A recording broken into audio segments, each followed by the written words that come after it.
Hi everybody, today I'm going to talk to you about how you do your Erasmus Scholarship application for study in mobility online. So this applies to all outgoing exchange students from Fontys that are Erasmus students. Okay, so at first you really have to pay attention to this, that there is a deadline for the application. So you really have to fill out your application form before that deadline. And if you haven't done that, then things will be more difficult. So let us assume that you have all done that, right? Or you're going to do it. So this deadline, by the way, it just applies to this form. This was for spring 2015, but just take a look at your own deadline, okay? Because that's the one that counts for you. Okay, so after that you've filled out your application form, and we can take a look at that. You can see here you need your passport number. Well, most of you might not have a passport. In case you have an ID card, it's the document number of your ID card, not your personal number. Okay, so you have to fill out: have you previously requested an Erasmus scholarship? Yes or no. Do you apply for financial support for special needs? Yes or no. Then you can fill out the precise start date of your study abroad and the precise end date. If you don't know them yet, maybe we can see it here. You can read the online help if necessary if you tick the question mark. Please note that the start date of the study period is the first day that you need to be present at the receiving institution.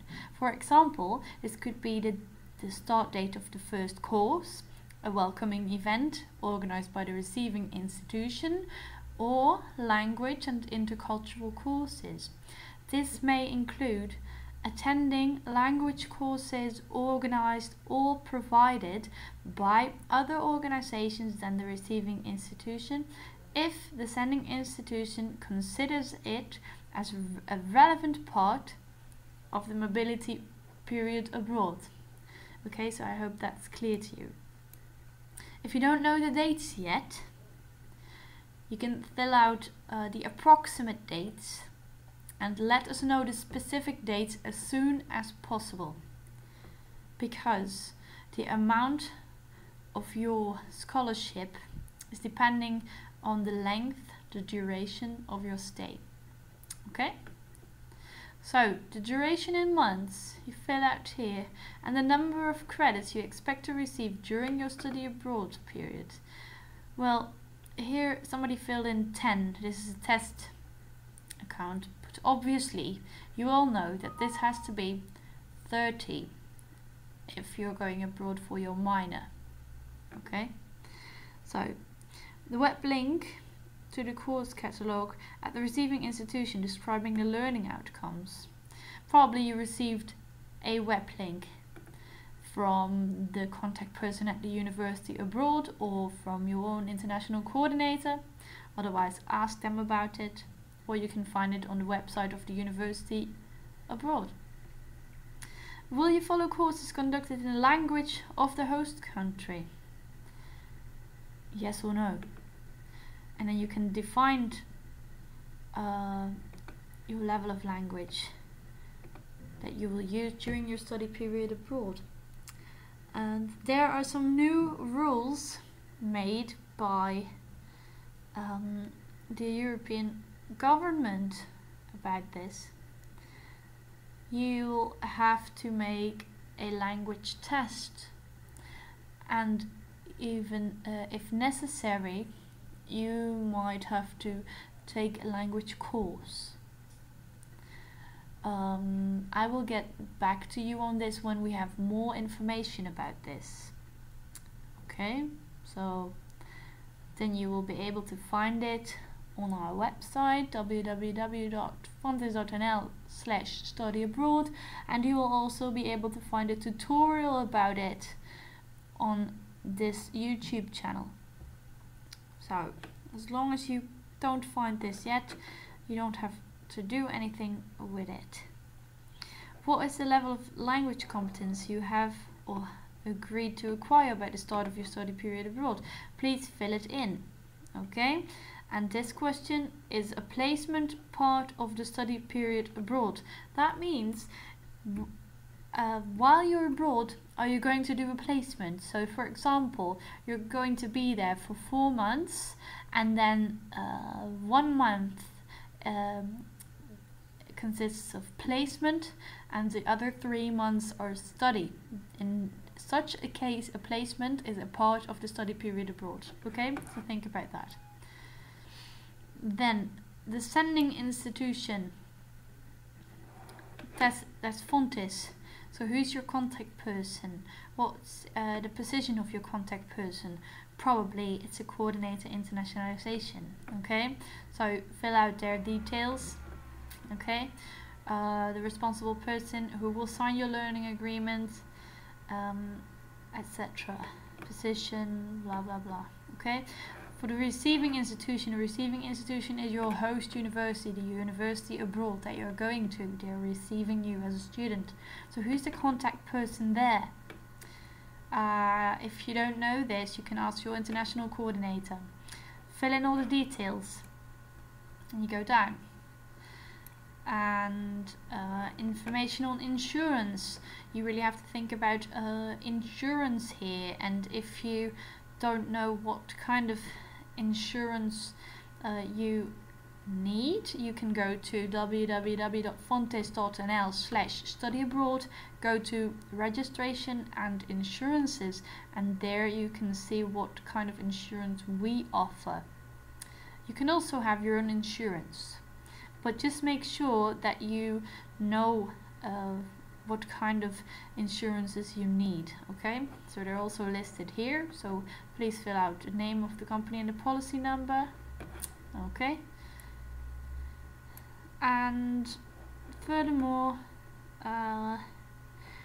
you fill out that you have read and understood the Erasmus Student Charter, and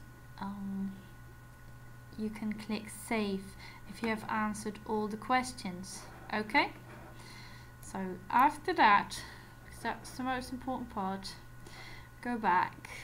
Now we have some other things to do. You'll have to wait at first because then you get into a selection, but while you're waiting you can already complete these fields, and it's important that these are all completed in the end, because otherwise you will not be able to get paid if you're selected. So be aware, there's a selection procedure. Not all students can get a scholarship, so be aware of that. And sometimes you might not be selected for the first round, but there's a good chance that you'll be selected for the second round. Team Study Abroad is not responsible for this selection. The selection is done by your own Fontys school, so you can ask your own coordinator about the procedure, and we get a list from them with the number of students, and then from top to bottom who we can select first and who we can select last. And your own Fontys school is responsible for this list. So any questions about that you can forward to them. So after you're maybe not selected in the first round, it will look like you won't get any money. You will get an email about that, but you'll have to wait, and then you can be selected for the second round still. Okay, so in the meantime, make sure that your bank details are completed, your learning agreement is printed, your signed rental agreement is uploaded, your grant agreement is printed, your signed grant agreement is uploaded, and your foreign address is given. If you don't know the exact foreign address, you can give the foreign address of your university. And always afterwards, if you have your exact foreign address, you can contact us and tell us what your new address is. Okay, so those were the most important things.